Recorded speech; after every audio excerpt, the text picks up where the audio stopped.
In tempi di influenza suina potrebbe sembrare un'ironia. In realtà, la possibilità di guarire per moltissimi pazienti affetti da diabete mellito o da morbo di Parkinson arriverà proprio dai maiali.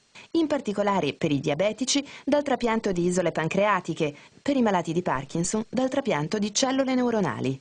A Padova si lavora all'unico progetto autorizzato in Italia che studia il trapianto di cellule neuronali da un maiale ad alcune scimmie a cui è stato indotto il morbo di Parkinson e i risultati sono incoraggianti.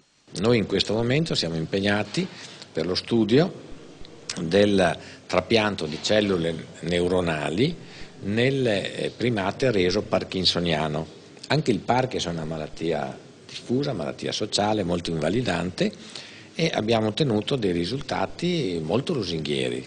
I primati trapiantati infatti hanno dimostrato un recupero significativo della capacità motoria e questo fa ben sperare anche per una possibile sperimentazione positiva sugli ammalati umani. Ma anche per quanto riguarda i diabetici, gli studi si concentrano sullo xenotrapianto, il trapianto di organi da specie diverse, perché il problema è sempre lo stesso: trovare donatori. Se anche riuscissimo a fare al meglio il trapianto di pancreas che risolva questi problemi, non ci sono donazioni sufficienti. Allora ecco che la seconda parte, cioè integrata del congresso, è lo xenotrapianto, cioè il trapianto da una specie ad un'altra specie. In particolare stiamo parlando del trapianto dalla specie maiale, che è la più potenzialmente usabile, alla specie uomo. Il Veneto comunque è una delle prime 5 regioni per numero di trapianti. Nel 2008 sono stati effettuati 179 trapianti di rene, 83 trapianti di fegato, 43 di cuore, 23 di polmone e 7 di pancreas, e per ciascuna categoria si registrano incrementi.